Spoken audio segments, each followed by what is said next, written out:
Ang ina to ng mga nababasa ko eh. Pag the verses bisa ko eh.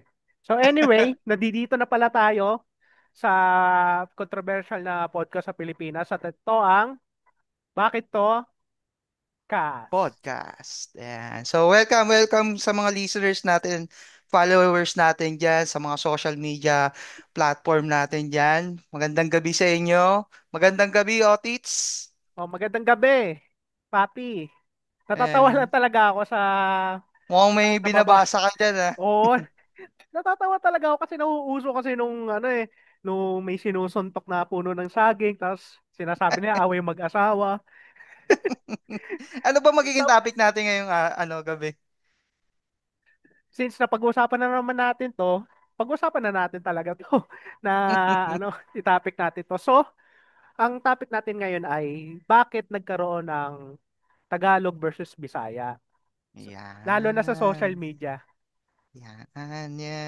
Yan. So, ano ba yung maibibigay mong komento with regards sa ano na yan eh. Trending yan eh. Kaya nga, eh. Tagalog versus Bisaya eh. Ano Yung bang una ko mabibigay kasi mong komento kasi ginagawa kasing katuwaan ng mga netizen natin. Tapos, mm, ah Siyempre, sabi nung isa is, oh, kumakain naman kayo ng pagpag eh. Ganun. Okay, or nag-aagaw kayo ng tanso sa poste eh. Pag nagka-brown out eh, ganun eh. Tapos yung kabilang panig naman, sabi naman eh, kayo nga tumitira kayo ng hayop eh. Or ng puno ng saging, ganun eh. Or magbubutas kayo pa saan saan eh, para itusok alala nyo eh. niya na. Diba? Tapos Alala nga eh. doon talaga ako natawa doon sa nung pag binubugbog daw nung or sinusuntok daw nung puno ng saging eh. Ano daw, away mag-asawa daw. Ginawang asawa na eh, Kaya no? nga eh.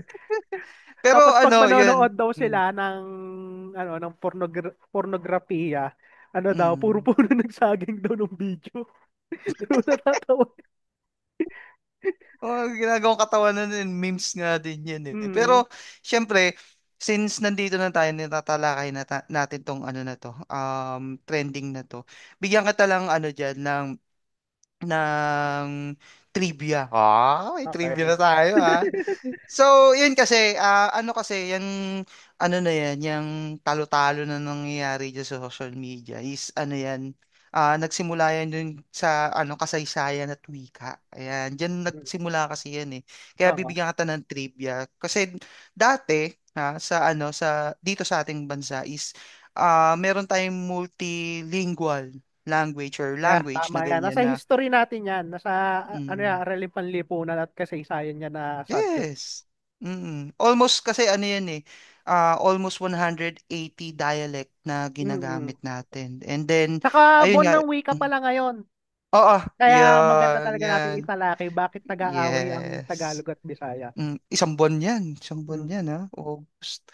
So, ayan, dagdag ko lang din is nung ano kasi to eh, 1937 kasi, kumbaga, idineklara ng ating gobyerno na Tagalog yung magiging basehan ng wikang pambansa. Yeah. Kaya, yun, nang dahil dito, maraming mga yun, Visayas and sa Mindanao, lalong-lalo na talaga yung mga Bisaya, mga kapatid nating Bisaya na Mm. ayun, dinamdam talaga yung yung pagde-declare na gano'n. Kasi para sa kanila kasi ano eh, hindi pagkapantay-pantay. Oo. Kaya kaya doon nabuo yung ideya na, alam ko narinig mo na to or nabasa mo na to nung nag-aaral pa tayo, yung Imperial Manila na mas Mm. pinaboran yung mga Tagalog Manila kaysa yung ibang rehiyon. Mm. So ayun yung mga yun yung mga trivia na maibibigay ko sa'yo. Ikaw, ano ba yung maidadagdag mo pa? So, tama ka nga dyan sa sinabi mo, partner. So, ginawa kasing set relasyon ng lingwaheng Tagalog. So, Mm, ah syempre, maraming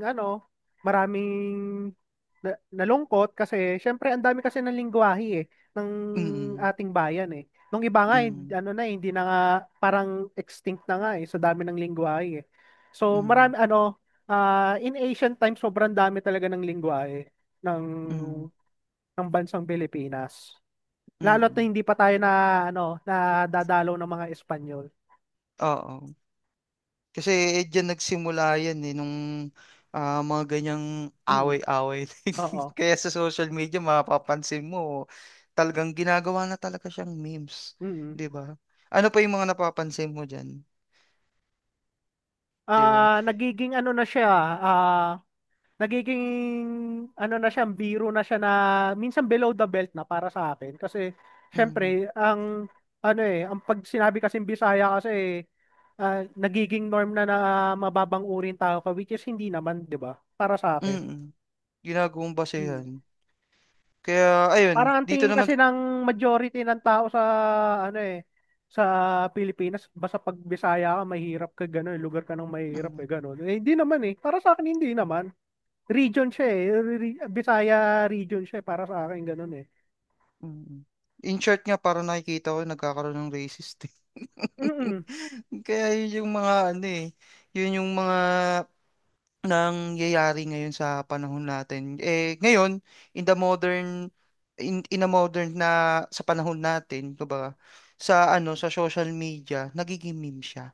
Mm. Lalong-lalo na sa ano, sa TikTok, Facebook, and Twitter next. Laganap talaga yung mga ano diyan, mga patutsadahan. Oo. Yan. Nagiging palakasan na sa asaran. Nagiging Mm, mema culture or asaran culture na ika nga. Saka mm, nagkakaroon na rin siya ng magulo para sa attention or sa engagement sa mga tao. Lalo na sa mga mm. trolls, di ba? So Yes, parang yes, exactly. pinapalaki nila nung simpleng biruan lang between Tagalog and Bisaya, nagiging Mm, trash talkan na, nagiging ad hominem na nung diskusyon nila, gano'n, imbes sa biruan lang. Tapos may eh, napansin na rin ako dun sa sa kanila, mm, sa laban sa Tagalog sa Bisaya, which is nagkakakulang na ng linguistic awareness. So, mm, para sa mga listeners diyan, ano ang linguistic awareness? So, yeah. ayon sa aking pagsasaliksik, so akala mo ikaw lang ang ang may trivia. Aha, So, ang linguistic awareness or language awareness is enhance consciousness and understanding of how language works as a system and function within the society, encompassing insensitivity to its form, meaning, mm, and use. So, ano ba ibig sabihin na to? mm, So, para sa akin, di na lahat ng tao ay aware na sa lahat ng wika at dialekto ay dapat pantay-pantay ang paghahalaga nito. So, syempre, mm, kagaya ng sinabi ko kanina, pag Bisaya ka, ano ka, basura ka, ganon, or poor ka, ganon. Which is hindi naman dapat, di ba? So, pangalawa, may mga lumalaking iniisip na mas mababa talaga ang Bisaya or mas mm, matalino ang Tagalog, ganon. So, pag nag-aral ka kasi sa area ng Luzon or sa Tagalog area is bukod sa tingin ng society sa'yo is mapera ka, matalino ka pa, ganon. Which is parang sa akin, hindi naman. So, dito nagkakaroon ng comparison ah between two para sa akin. mm. Tsaka idagdag ko lang din dun sa ano, sa mga na-research mo. Napapasok din diyan yung ano, yung napapanahon ngayon, alam ko Oo. na ano mo rin to sa social media, yung politics and divided and conqueror. Mm. Kasi ano, base dun sa mga nababasa ko sa mga netizens, ginagamit ang Tagalog versus Oo. Bisaya narrative bilang politics tools. Ayan, halimbawa sa halalan, 'di ba? Alam mo 'yan, may Mm. mga ano politician na nagbabanggit na Imperial Manila versus Pride of Bisaya para Mm. lang manghikayat ng mga suporta. So ayun, kaya nagiging tool din siya. Oo. Kaya hindi lang siya simpleng meme. Kumbaga hinahaluan din siya ng political undertone rin minsan. Kaya ano, kaya nagagamit din siyang tool pagdating sa ano sa ganitong sitwasyon. Oo. Tsaka, ayun, pasok tayo dun sa ano, sa ano, susunod is which is yung ano, bakit siya ngayon trending. Ayan. So, simulan ko na partner Okay. Unang-una diyan, cultural pride. Kumbaga, gustong ipakita ng mga Bisaya ang kanilang mga uniqueness. Oo. Ayan. So, yan, bigay ako ng example sa'yo, which is, yun nga, na sa mga kapatid natin ng mga Bisaya, pinapakita nila na talagang, ano talaga sila, alpha. Ayan. Kumbaga, Mhm. hindi sila magpapatibag na, kumbaga, sila yung mga malalakas. Kasi nga, syempre, ano yan sila eh, batak yan sila sa trabaho. Ayan. Talagang hindi sila kahit ano, rain or shine, talagang pumapalag talaga yan sila. Tsaka, solid yan sila. Hindi lang basta-basta, ano, dahil sa sitwasyon, pero syempre, magaling din yan sila magsalita. Mhm. 'Di ba? So, ikaw partner, ano pa yung may idadagdag mo dyan? Sa ngayon, wala na naman na. Mm.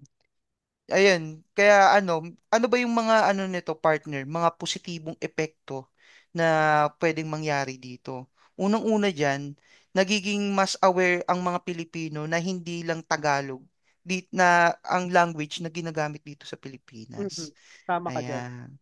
And then second is kumbaga naipapakita ang diversity ng kultura at wika. So in the positive way, kumbaga mas nai-flex natin yung kung anong merong tayong kultura, lalong-lalo na sa ibang bansa. Kasi kung Mhm. iisipin mo, 'di ba, may mga ibang vloggers na sa ibang bansa minamahal yung kultura natin kasi unique nga tayo, 'di ba? Oo. So, yan, pag pumupunta sila diyan, they are also asking kung anong language yung mga ginagamit nila. Hindi lang basta-basta Tagalog, di ba? So marami tayong mga dialect na ginagamit diyan. Tsaka mas maraming non-Bisaya ang natututo ng ilang salita like Cebuano at iba pang dialect na ginagamit natin. So ayun, nakaka-proud kasi yung kumbaga yung kultura natin is sikat na sikat sa ibang bansa. Kaya nga tayo dinadayo, 'di ba? Kasi mga unique tayo mga Pilipino, hospitality, 'di ba? Magaling makisama, magaling sa trabaho, 'di ba? Hindi lang basta-basta hindi lang basta-basta pinag-uusapan natin dito is all about wika, kundi pangkalahatan. Mhm. Yan. Yan yung pinaka-positibo. Yung negatibo naman, ano naman yung mabibigay mong idea about sa mga negatibo na nakikita mo sa social media. Bago tayo mag-proceed sa negatibo, may gusto ako itagdag sa mga positibo. Pero hahatiin ko Mm. muna sa dalawang klase. Una Yan. sa positibo ng Tagalog. So, dun Mm. muna tayo. So, para sa akin, ang una ko napansin na positibo sa Tagalog is ano na siya, naging pambansang wika na siya. So, Mm. ibig sabihin nun is madali na maintindihan ng mga karamihan, lalo na tayong mga Pilipino dahil ito ay nagiging base na as a Filipino or national language as Filipino, Mm. hindi lang sa bansa natin kung hindi sa globally na. Kasi 'di ba Mm. meron ng Filipino language na pwede mo i-translate sa Google, di ba? So, Kaya nga. pangalawa naman, naging positibo para sa akin sa Tagalog is ginagamit na siya on media, national. So, Mm. ibig sabihin na is karaniwang ginagamit na ito sa TV, radyo, Mm. pelikula, at opisyal na dokumento, kaya mas kilala at laganap ito. And then, yung pangatlo, mas madali mo siya gamitin ang Tagalog kahit saan ka man sa Pilipinas since wika natin ito. So, Mm. kahit hindi ka taga doon, kung dumayo ka man lang sa probinsya ng Davao or sa Bohol, kung magsasabi ka or magsasalita ka ng Tagalog, maiintindihan ka rin ng mga lokal doon. At Mm. isasagot ka rin in Tagalog. Mm. So, sa ano naman, sa pangalawang kategorya ko ng positibo, which is positibo sa Bisaya, Mm. actually malawak din ang sakop niya kasi kahit ang mga taga Mindanao is may nagbibisaya din doon, I believe. Yes, yes. Yeah. Marami, marami. Marami yun. Kasi ano para sa akin parang Tagalog na rin siya, parang second language natin ng Bisaya eh. Mm. 'Di ba? Mm. Globally. I Yep. mean buong Pilipinas. Mm. Tapos pangalawa is na pinapakita nito bilang kultura para sa sarili nating lingwahe Mm. saka sa panitikan. So may mga Mm. sariling akda na pampanitikan, musika at kasaysayan na Mm. pinagmamalaki kagaya ng mga Bisaya songs, ganun, di ba? Pa meron Mm. mga kantang Bisaya, ganun. Napapakinggan ko rin Mm. yun sa mga social media. Saka And, nakakatuwa dito pag eto yung pangatlo, nakakatuwa dito sa mga Bisaya nito, expressive sila. Kahit sa tsaka simpleng, malalambing. oo, in the way na expressive na kahit simpleng ah, nagbibiruan lang sila is parang OA na nung punto nila, ganun. Napapansin mo Mm. yon. Yes, Saka ang yes, lalakas yes. ang boses. Saka in fairness, Mm. yung mga Bisaya is magagaling din sila magsalita ng English. Oo. Ano ako Mm. dyan, kumbaga approve ako dyan. Kasi talagang hindi lang, ano kumbaga hindi lang sa Bisaya, kundi pangkalahatan. Yun yung, maganda dyan, di Saka ba? matatapang ang mga Bisaya, kaya kayo mga Exactly. Tagalog Mahirap. dyan. Ano yun Baka mahirap sa ka personal, banggain pag kasi. ginamo kayo suntukan, wala na. Inom na. Ayun. Pero syempre, ano tayo dugong Pilipino tayo, Mhm. nagkakaisa tayo. Aha. Kahit dati pa sa mga ninuno natin, sa mga bayani natin, nagkakaisa talaga tayo eh. Mhm. Ayan. Partner, ano naman yung sa negatibong epekto nitong Bisaya versus Tagalog? Ano naman yung Okay, mga so etong mabibigay mo? negatibo ko is ganun din. Ihahati ko sa dalawang kategorya which is sa side ng Mm. Tagalog and sa side ng Bisaya. So, sa negatibo naman ng Tagalog is una is nagiging impose sila or ibig sabihin is may ilang Bisaya at iba pang region na ang nakakaramdam ng pamamaliit ng Mm. Tagalog. Kasi syempre, Mm. hindi porket na pambansang wika natin is Tagalog is dapat parang umas na sila ang boss. Dapat Mm. pantay-pantay lang talaga eh. Mm. Tapos pangalawa is syempre hindi lahat ng tao is nakakapagsalita ng Tagalog, ganun. Mm. So kaya hindi ito likas or komportable gamitin ng ibang Pilipino sa araw-araw. So kagaya ng sinabi ko, mga ita. Oh, di naman Mm. lahat ng ita nagtatagalog, di ba? Oo, Mm. yes, yes. Mga taga Ilocos o mga Ilocano, nung iba doon ang mother Yan. tongue nila is or first language nila is Ilocano, second language nila is Tagalog, di ba? Oh. Mm.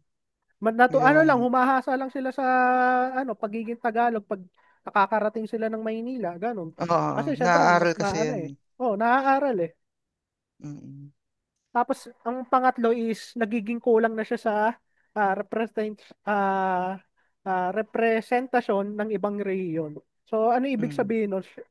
Siyempre, bawat reliyon may own dialect yan, naniniwala ako dyan. Kagaya sa Mm. Leyte is may Waray, 'di ba? Mm. Sa Iloilo may Ilonggo, correct me Mm. if I'm wrong, tama? Yep. Oo, tapos sa Correct. Cebu, Bisaya, syempre.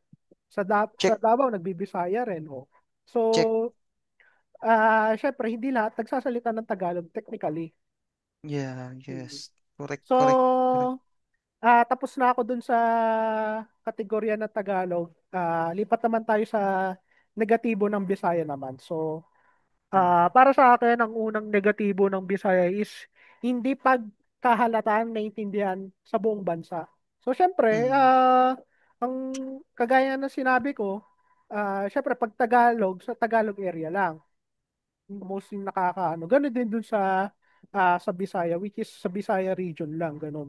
Pero syempre, since na ginawang centralized ang lingwaheng Tagalog, nagiging second language naman ni Tagalog is nung wika ng Tagalog.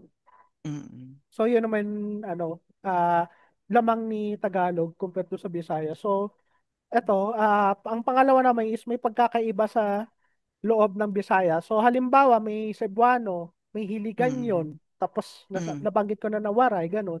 Nung sa Mm. salitang Bisaya kasi ang daming uri ng Bisaya eh, Mm. 'di ba? Yes, yes. Yep. Kaya hindi lagi pareho or pagkakaunawaan or Mm. kung ano yung meaning na word by word ganun.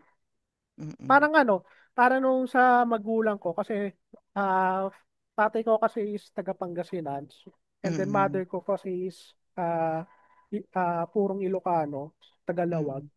Mm. Eh may pag nagsasalitang Pangasinan tatay ko sa Mm, sa mga tito-tita ko, sa side ng father ko. Minsan nagtatanong pa ng nanay ko eh, mm, anong meaning nung ganon? Kasi iba meaning kasi mm, sa amin, parang nagulo na ako doon sa sinabi mo ganon. Kasi nung mm, salitang Pangasinan saka Ilocano, medyo tikit sila pero nung may mga words na iba nung meaning mm. compare doon sa Oo. Ilocano side, ganon. So ayun, Yep, tapos yep. yung pangatlo is napagkakamalang magaspang. Yes, yes. Kasi Pansin ko nga yung part nun. since expressive nga kasi sila, so and then may accent pa, 'di ba? Minsan kasi ang accent Mm, kasi is ano eh, parang matalas na malakas ang boses nila, 'di ba? So mm, nagiging ano na, barubal tone na sila or agresibo na tono pagdating sa ilang mm. Bisayang salita. Kung hindi naman ito totoo, 'di ba? Yes, yes, Mm. correct. Yawa, giyatay. Birat kang So, imong iroy. Yan. So how about ikaw, partner? Anong mga negatibo na napapansin mo between Tagalog And at Bisaya? eto in pangkalahatan siya. Okay. And kasi ano to eh, possible or nangyayari na magdulot to na divided tayo. Mhm. Ayan. Tsaka ano, yung tinatawag na, alam ko narinig mo ito yung stereotype. Yan yung mga nangyayari dyan. Kumbaga, like for example, tingin ng iba, ang Bisaya, mas brusko. Ang Oo. Tagalog, maarte, di ba? So, Mm. ganun yung nangyayari dyan. Tsaka, minsan nagiging toxic online debate din kasi dun eh. Kumbaga, ginagawa na nilang sandata yan, pang-asaran, ganyan. Mm. Kung iisipin mo nga, kung nag-browse ka sa social media, di ba? Tinatanong dun sa content creator na, uy, nakita mo ba tong ano, pag um, ano ako, Tagalog ako tapos half Bisaya, anong tawag sa akin doon? 'Di ba? Nakikita Oo. mo 'yan. So nagiging ano siya, nagiging toxic na ano na siya na um toxic online debate na yung nangyayari niya Mhm. kasi sa sobrang boring ng buhay natin, eh naghahanap na lang tayo ng pagdidiskata, ano, kumbaga pagdidiskitahan, 'di ba? So yun yung nakita. Pero alam ko matagal na nangyayari yan eh. Ngayon na lang parang naging trend sa mga Mhm. social media. Hindi ko alam kung sino mga nagpasimula na naman yung mga ganyang kalokohan eh. So, ayun, yun yung ano, kumbaga input ko pagdating sa negatibong ano, epekto sa ano, sa Bisaya versus Tagalog. So, eto, dito na tayo sa part na pinaka-aabangan natin. Ayan. So, ano ba yung mga ano, mga um, leksyon na matututunan natin dito sa ano sa topic natin ngayon. Siyempre, tanong din tayo sa mga ano. Pwede rin kayo mag-iwan ng comments sa ano sa mga social media natin. Siyempre, follow nyo kami dito sa Facebook, Instagram, and also sa ano sa YouTube. Don't forget to subscribe and click the notification bell pagdating sa ano sa mga social media natin. Tama ba ako, partner? Tama naman, syempre. Ah. So, and moving forward tayo. So, ano ba yung kumbaga maipapayo ko pagdating sa ganyan? Unang-una, wag nating gawing biro yung ganyang ano, yung ganyang sitwasyon. Kasi para sa akin kasi iisa lang tayo eh, 'di ba? Oo. Mapa Pare-pares naman tayo Tagalog. Pilipino eh, Mm, kung tutusin eh. yes. Kumbaga Tagalog, Bisaya, or Ilocano, iisa lang naman din tayo eh, di ba? Hindi naman natin kailangan na pagtalunan pa yung ganyan. Kung hindi natin maintindihan, pwede tayong magtanong or magpaturo kung ano yung lengguwaheng nasabi nung ano, kapwa Pilipino natin. Ayan. Huwag nating gawing toxic yung ganyang situation kasi nakakababa kasi ng pagkatao yan eh. Tsaka pag narinig ng ibang ano yan, ng ibang bansa yan, 'di ba? Pagtatawanan tayo, kayo-kayo na lang nga nandyan, kayo pa Kaya nga. nag-aaway. 'Di ba? Kaya yun yung mabibigay kong payo. Maging lagi tayong gumamit ng ano, ng ating kokote kasi mahirap pag ganyan eh. Hindi tayo nagiging ano tayo, divided tayo pagdating sa ganyang issue eh. So, wag natin pag-awayin yung ano, wag natin pag-awayin yung mga Tagalog or Bisaya. Kumbaga, magbigay tayo ng mas makakatulong sa society natin. Mm. Ayan. Ikaw naman, ano bang mabibigay mong suggestion pagdating sa ganyang partner? Ako, ang nakikita ko yung solusyon dyan, unang-una is pagbigay nga galang sa wika at kultura. Yup. Diba? Check. Check Check. yan. Pangalawa, syempre, nung ganyang biruan, may hangganan din yan. Dapat ano lang, Yup. kung magbibiro kayo ng ganyan, moderately naman, di ba? Yup. Kasi doon na uuwi sa pikunan, ganon, di ba? Mm. Eh lalo kung Check ano, yan. kung kapitbahay mo pala nung binabash mo ulit pag nakita ka sa daan, di ba? Mm. Yup. Ano, Tama may yan. gripo Check ka na yan. sa tiyan mo, di ba? Check. Di ba? Check yan. Oh, Yan. pangatlo is dapat mas malalim ang pagkakilala ng kaysaysayan ng wika sa Pilipinas. Yan. 100% check. Di naman porket Bisaya is ganun na talaga ugali eh. Alisan natin Yup. nung ganung norm na na Yes. hindi uwian ng probinsya ng mga driver at yaya ang ang Visayas region. Mm. Dapat hindi ganun. Kasi Mm. ganun kasi nung ginagawa eh. Di naman nasa panahon na tayo ng information age or artificial intelligence era na tayo. So, Yup. dapat hindi na tayo ganun. Yup. Dapat nagtutulungan Mm. lagi. Tsaka nagkakaunawaan. Like what Maluwag you naman said, ang di ba? ang internet para Mm. mag-research ano bakit tag-aaway nung Tagalog at Bisaya at kung ano yung Mm. solusyon mo, di ba? Yup. Yup. Correct. Correct. Tapos pang-apat is dapat magbibigyan ng kahalagaan bilang Pilipino, hindi lang bilang Tagalog at Bisaya, kundi bilang Pilipino. Kasi walang Yan. wika Correct. na mas maganda, mas matalino, or mas tama kung hindi taglay ng Mm. bawat wika ang kultura, pagkakakilanlan at karunungan ng isang relihiyon o grupo ng isang tao. Tama ba sinabi Yan. ko? Yup. Ang bigat ng bars mo ngayon. Tapos Ang bigat ng bars mo. tapos pang-lima is pagkakaiba ng wika ay hindi dahilan ng pagkakahati, kung hindi pagyayamanin. Yes. Big check. Kaya Yan. sabi nga ni Jose Rizal is, magmahal ng sarili, ang taong hindi magmahal sa sarili wika ay daig pa ng malasang isda. Tama ba? Yeah. Yup. Correct. Correct. Kasi ang Yan. dami, ang dami ng wika sa Pilipinas ay hindi kainam kung hindi kalakasan ito. Pinapakita nito Yeah. ng mayaman na tao na tayo ay kasaysayan, tradisyon at pananaw sa buhay. Kaya dapat maging proud Yan. kayo na Bisaya kayo. Proud kayo na Mm. bilang Dabawenyo kayo. At proud kayo Mm. bilang Tagalog kayo. Dapat Mm. di kayo aasaran. Mamataasan. Oo. Oo. Tsaka mamataasan. Saka kung magbibiruan man kayo is huwag nyo sa seryoso. Kasi alam ko Mm. kasi lalo mga Bisaya is madamdaming tao yung mga yan. Yep. Yep. Oo. I know that. I know that. Ang pang-anim Ayan. naman is matutong makinig, hindi lang magsalita. Siyempre, Yeah. lahat ng tao is dinadanas, may kinakaharap na daan sa buhay. Siyempre, lalo sa probinsya sa Bisaya is ah, ang norm lang naman ng negosyo nila is pagsasaka, di ba?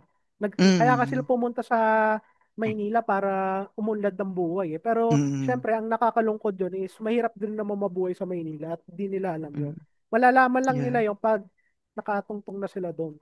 Nandito na sila. Parang mas okay pa nga yung OFW kung tutuusin eh. 'Di ba? Kaya nga. Mm. So, So, ayan. sa Then, halip yung... na makikipagtalo sila, kung hindi alin ang mas magaling or sa wika or on estado sa society nila is pakinggan ang pinanggagalingan ng iba. Maraming away na may iwasan kung magkakaroon ng pag-unawa at respeto. And then ang Yan. panghuli is hindi lahat ng biruan ay nakakatuwa. Yep. Kasi may mga Correct yan. biro talaga na sa unang tingin ay nakakatuwa pero sa iba pala is panlalait na or Oo. pamamahiya na. So matuto Yep. tayo magbiro na may hangganan Mm-mm. at huwag gawing katatawanan ng kultura ng iba. Yes. O, Tits, mukhang ang bibigat ng mga bara mo ngayong gabi, ah. Hindi Mukhang, naman, hindi naman, syempre. Maigi kasi na talagang, may alam ka sa mga bagay-bagay. yes, Kaya yes. Kasi, sabi nga ng iba is, iba talaga pag may alam. yes, correct. Malaking check dyan. Yan, O, oo. Paano mga mga Bago ko muna ah isingit oy, pala, Papi. oh ano yun? Ano yun? May nakita kasi ako sa ano sa social media kasi Ano nung ba isang yan? influencer nag-post Ano ang post yan? Signal mom daw. Teka lang nga, check ko nga to. Check ko nga. Check mo nga, check mo nga, check mo nga. Anip, Kilala nakapalo mo pa to, nga ako kilala dito mo eh. tong influencer na to. Ano, Si humor to si kita to Liam. Si Liam. Dahil humor yan Anip yan. Kaka-discuss lang natin yan ha. Kaka-discuss Kaya lang nga natin. kakadiscuss lang natin tapos sabi, sino daw signal, si ano daw signal mom ng puno ng saging. Anip na yan. Mga kalokohan niya yung social media eh. Kasi nung bunga kasi 'di ba, tumubo Ah, sa nakita ko nga. tumubo sa loob ng katawan. Katawan ng ng saging. Anip Imbis doon sa talaga may yan. puso, 'di ba? 'Di ba nga Hmm. pagkakalko kasi sa puno ng saging, nung puso ng saging, ano pag nag-deform na siya into saging nga paglalaki pa, 'di ba? Hmm. Yun yun Yan. Sino daw Hanip yan. tatay Panagutan daw Hanip talaga yan. Gago. Kakatapos lang natin ng topic eh. Agad Kaya yan eh. nga O nga, eh. nag-flash din sa ko, sa social media ko. Kaya sabi Grabe ko, talaga to si eto, alam Liam ko na to eh. Loko-loko talaga to Shoutout kay Liam Shout Pagbutihin mo out yan. yan. Buti na Pagbutihin lang mo yan. nakapalo ako sa'yo. Si And Liam so I Grabe. hope Otits, I hope maraming natutunan niyo yung mga Mhm. listeners and followers natin. And kung may mga komento kayo with regards sa topic natin ngayong gabi, just leave a comment. And kung gusto niyo may mga suggestion pa kayo na mga gustong i-topic natin ngayon dito sa natin sa podcast natin is niyo lang, sabihin niyo lang. Kumbaga, huwag kayong magsawang magrekomenda ng mga gusto nyong i-topic kahit ano pa yan. Kayang-kaya natin yan. Tsaka kami dalawa kasi ng partner ko, which is si Otits, mahilig kami magbasa. Kaya isa-isahin namin yan. Kahit maloko kami, Tsaka, kasi kung totoo maloko kami sa personal. Pero, ano, di naman okay, kami nakagaya na, all goods kami. na puro kalokohan lang ang alam Mm. Nagbabasa-basa rin kami. So, ayun, maraming maraming salamat sa pakikinig.